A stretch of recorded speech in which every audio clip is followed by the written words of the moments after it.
is how you build up. I played a bit of Devil May Cry 5, but after like 20 to 30 minutes playing as Nero, I was like, where the hell is Dante? But one thing I can tell you is that Nero did seem to have a very cool theme song. We are gonna listen right now to Devil Trigger. Let's go.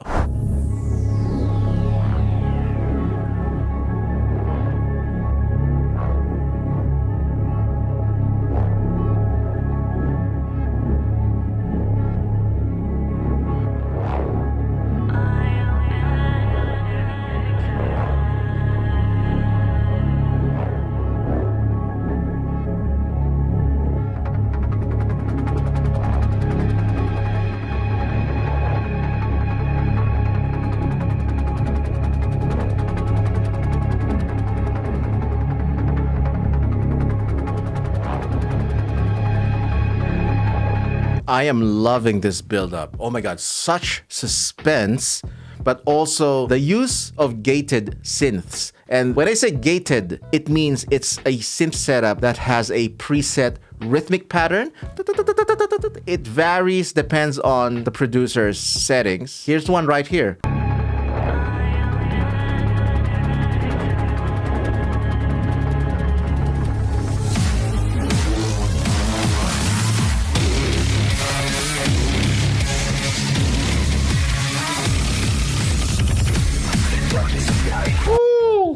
I always found the sound of a siren, like a police siren or an ambulance siren, the sound waves of it, it always sounds so intense and so nerve-wracking, so tense. And I guess that is by design. That is why they chose those particular sets of sound waves to evoke a sense of emergency, or like if you're in the street and an ambulance or a police car comes by, get out, get out, get out of our way. This is an emergency. And when it's used tastefully in a song like this, and even raising the pitch, it just creates this goosebumps inducing, hair-raising screech to the top, where you're just like, ooh, oh my god, what is happening? What is going on? Oh my god. It keeps you on the edge of the seat and you don't know what's gonna happen next. Wow.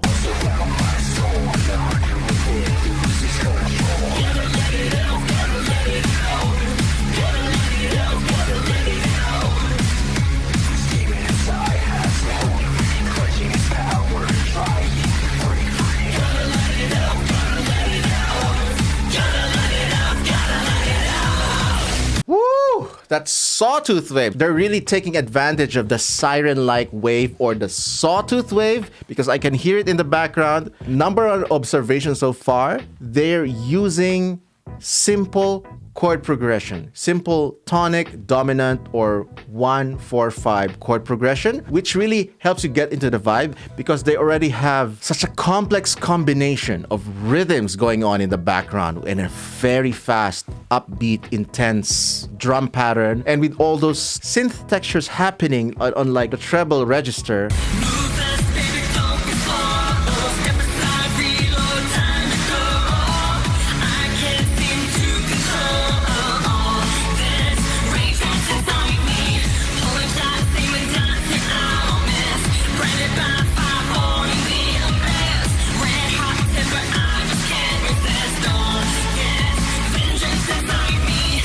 And you can hear the sawtooth or the siren wave that I was calling it. You can hear it weave between something that is almost sound design, like a noise, and then settling into a harmonic melody within the scale of the song, which is amazing. So it's like delving into both chaos and order, chaos and order. Wow, what a symbolism.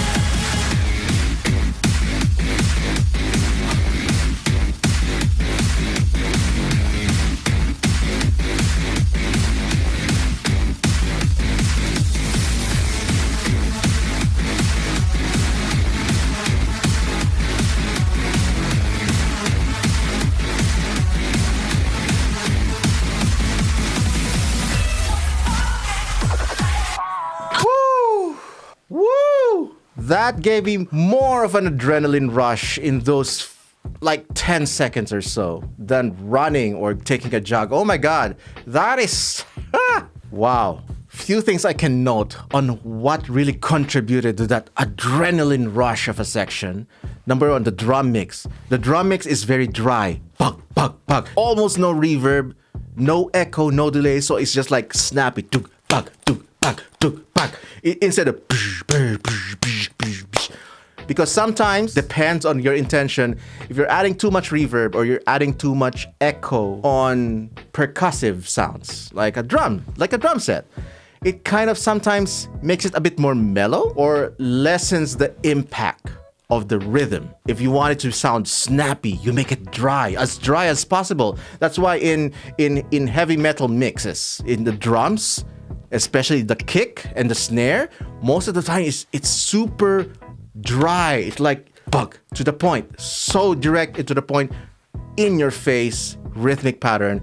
And this is the purpose of a dry mix. Little reverb or no reverb at all. And secondly, the staccato pattern of those distorted guitar or maybe distorted guitar synth. Dong, dong, dong, dong, dong, dong, dong. So it's a series of tasteful, dry, mixed rhythms interlocking into each other into such a snappy pattern. Therefore, like contributing even bigger to that snappy character. It's, oh my God. I just couldn't resist just like dancing along, like headbanging to it, because that's the beauty of music production, you know? Deciding whether a mix should be dry, should be high echo, high reverb. Mixing production, we call it wet and dry. Deciding the mix to be more dry is a decision made by a sound engineer or a music producer. Sometimes the music producer and the composer are the same person. Low-key, this is like an underrated sound engineering skill that is not usually appreciated.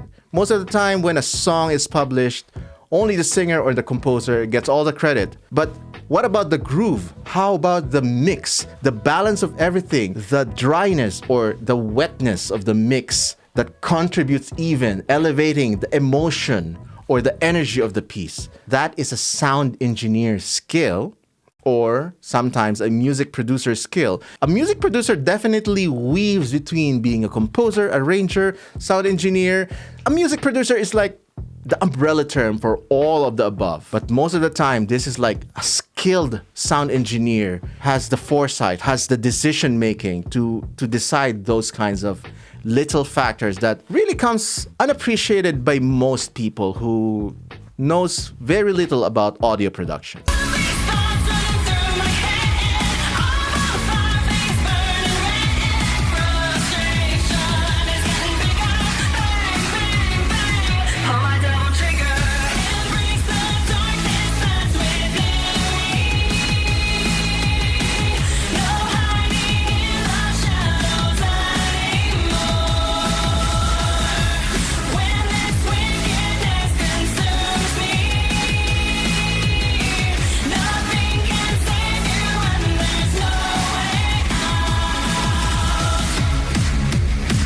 Wow, yes, even the melodic writing of the vocals here is still leaning in on that simplicity treatment.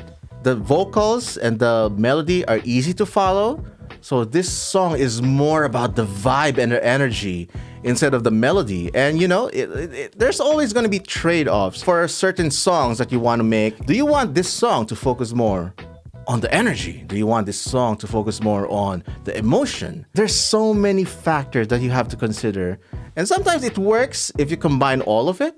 But if you just want to like focus on one aspect, everything else has to kind of take the back seat.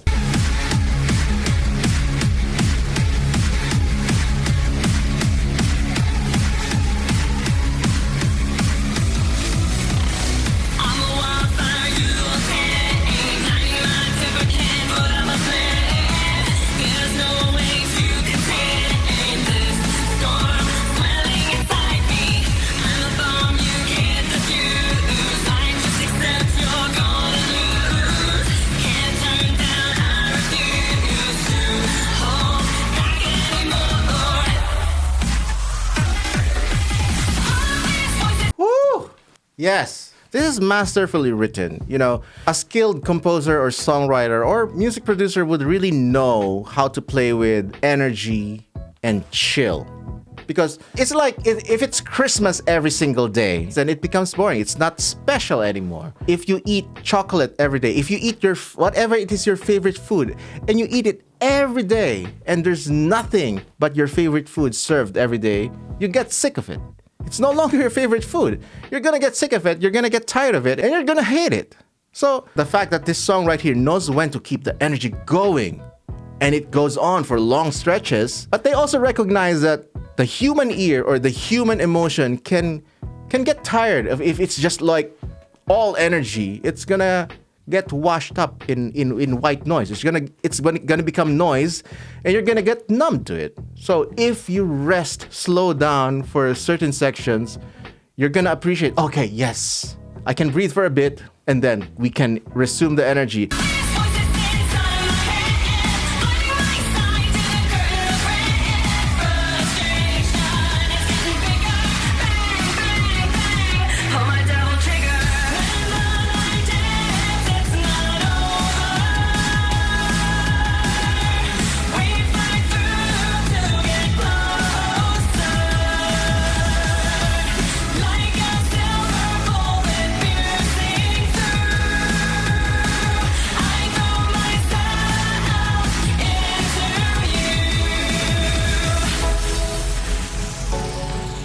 Again, if you watched my Bury the Light reaction, there's a section where I explain about tasteful melodic writing, where there's music and breathing, music and space, singing and space. There's always the need for like a space to breathe, a space to rest. It's like going philosophical here, but my dad always said to me, what is the purpose of sadness? What is the purpose of sorrow? The purpose of sorrow is so that we can appreciate happiness. Because if it's all the same thing, it becomes nothing. Deep, I know.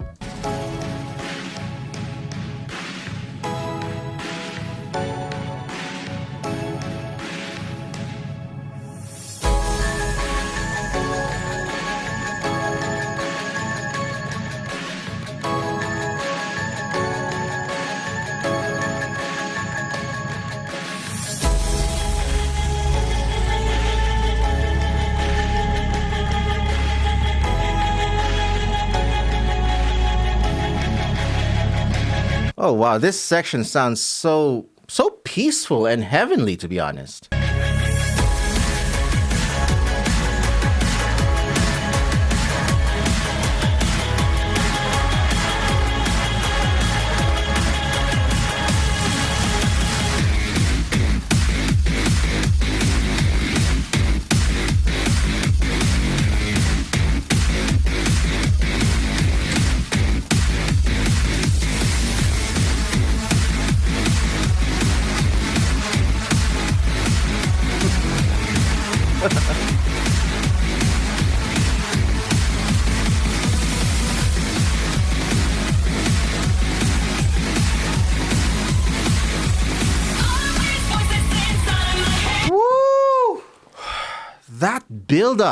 That build up from the slow, heavenly sounding section, the entrance of the drum, the double time drums again, but still maintaining the background heavenly sounding mix because of all those echoes, echoey, like long rhythms, long harmonies, and then going back to that snappy, dry staccato part that we discussed earlier. And then reintroducing that siren, rising siren, sawtooth sounding. That is how you build up. You go back down, slowly adding elements, slowly adding instruments, intensifying the energy, doubling the rhythm, thickening the instruments, and then boom! It's so satisfying when it's done right.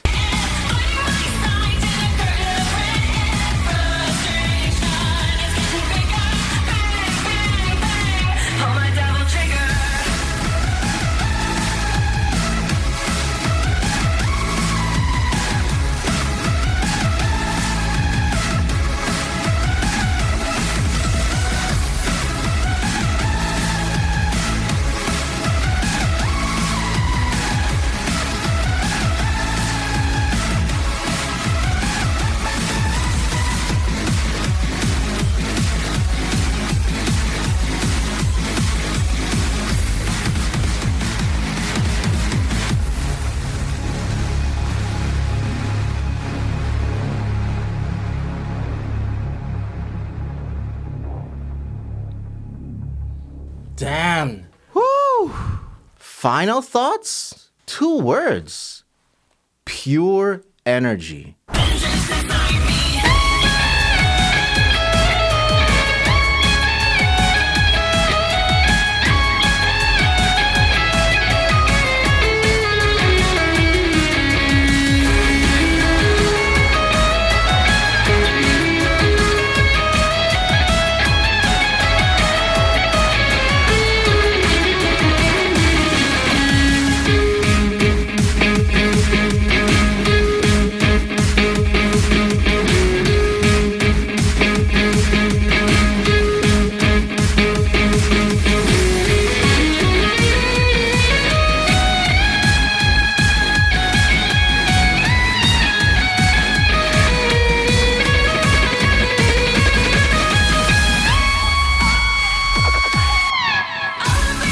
Now click this video right now to see my musical analysis of another Devil May Cry 5 favorite, Bury the Light.